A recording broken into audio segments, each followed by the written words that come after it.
After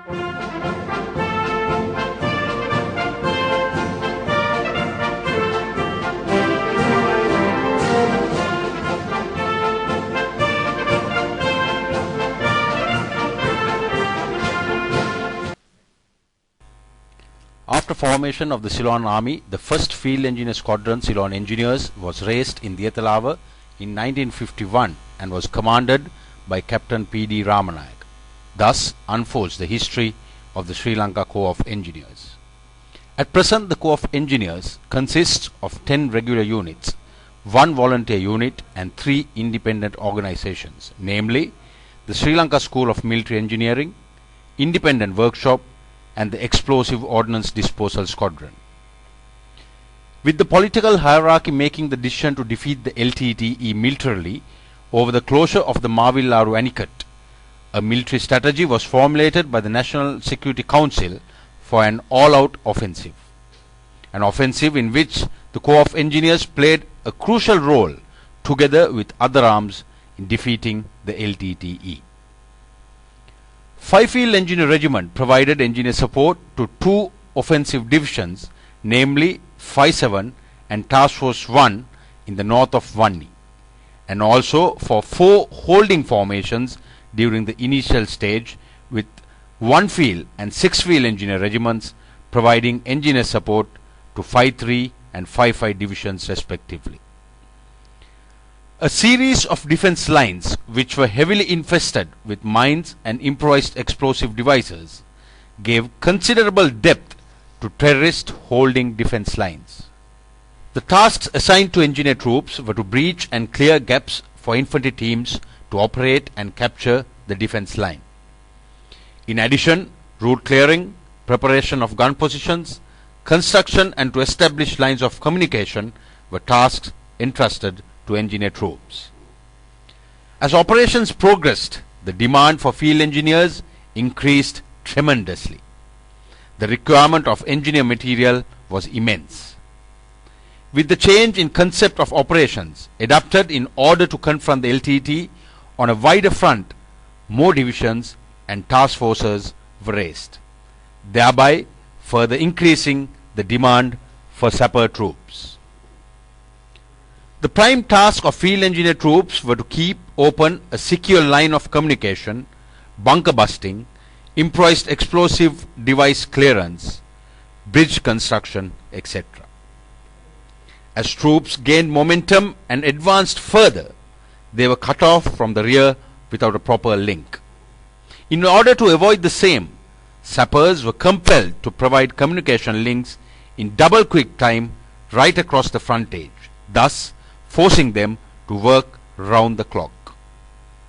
In addition, a main supply route and an alternate main supply route too were required to be developed in each division frontage. In each of these main supply routes, a minimum of 3 to 4 class 60 to 90 compact 200 bridges were launched with spans extending from 60 to 140 feet. By mid-2008, more than 5 divisions were operational in the Vanni theatre, with only the 5th Sri Lanka Engineer Regiment providing engineer support. The requirement of engineer material was ever on the increase. A time plan was worked out for new acquisition of equipment. By July 2008, the Engineer Brigade was self-sufficient and well equipped to support multiple thrusts. The year 2008 was very crucial in security force operations. Another 2 task forces were raised by June 2008 to support operations. With that, 4 offensive divisions were concentrated from west to east. Newly raised divisions were provided with engineer support in terms of manpower and equipment. However, by September 2008, 11 Field Engineer Regiment was made fully operational and eased the burden of the 5th Field Engineer Regiment to a great extent. By July 2008, engineer troops managed to construct a 50-foot wide road parallel to the A9 extending for a distance over 40 kilometers. During the advance to Akkara and Kulam, over 12 permanent bridges were constructed by engineer troops. This facilitated 5-7, 6-1, 6-2 and 6-3 divisions to move forward after capturing Parantan town. With the liberation of Punareen, the jetty at Sangupiddi too was improved and renovated. For the first time in the recorded history of the Corps of Engineers, an independent bridge squadron was raised to function directly under the Engineer Brigade to meet the ever-increasing demand for the construction of bridges. In addition, a squadron of 4 SLE was employed on civil construction duties, which definitely enhanced the efficiency in maintenance work.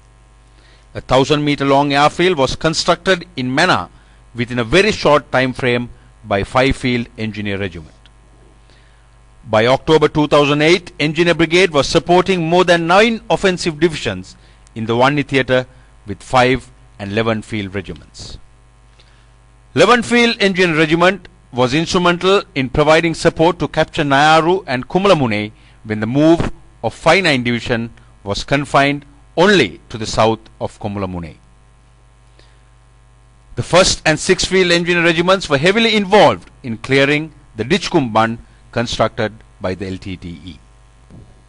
The construction of the Trincomalee Outer Circular Road, which is considered as a national requirement, was assigned to the Corps of Engineers by the Ministry of Defence and was carried out by the 7th Field Engineer Regiment.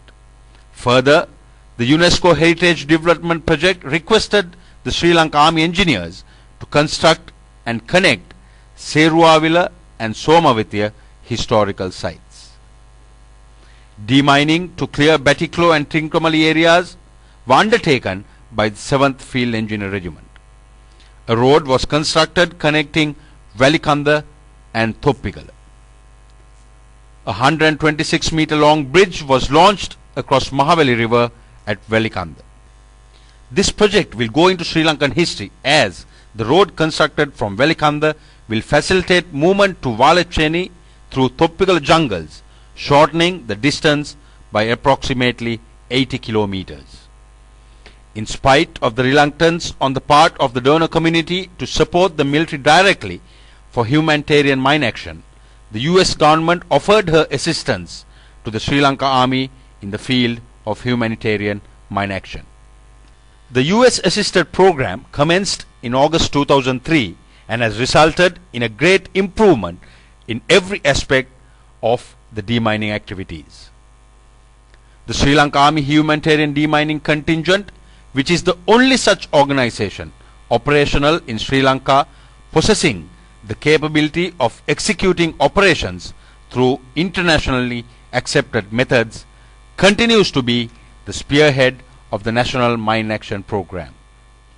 The contribution of the Sri Lanka School of Military Engineering in conducting training programs in this regard is commendable.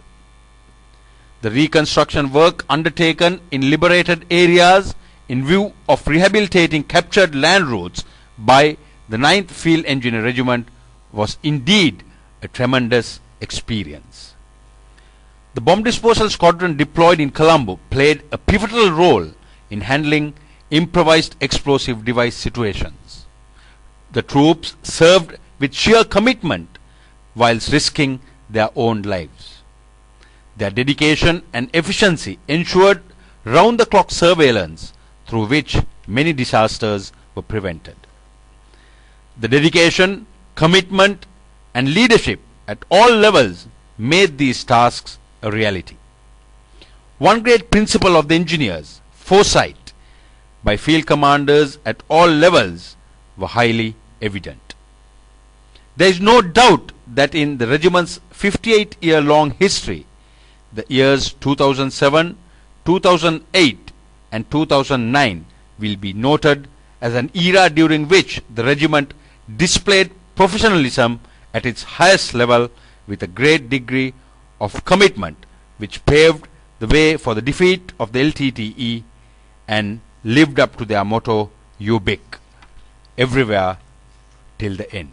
The professionalism displayed by its officers and men are highly commendable. The plant fleet, which was received by the Corps from the Sri Lankan government, is the highest ever vehicle inventory to date since its inception.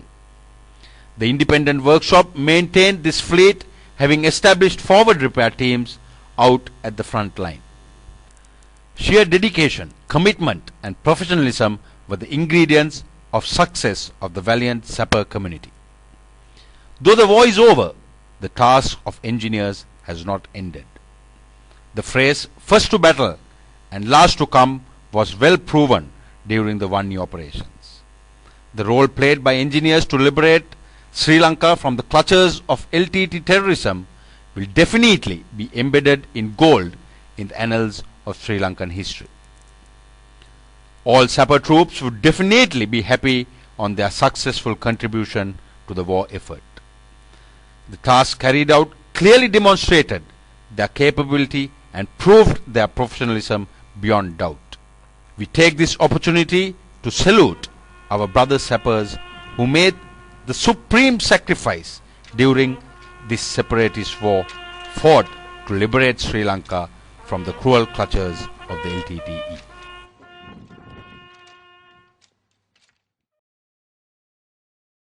Well, you make fast, I make fast the dinghy, make fast the dinghy, make fast the dinghy. Well, you make fast, I make fast the dinghy, make fast the dinghy pontoon.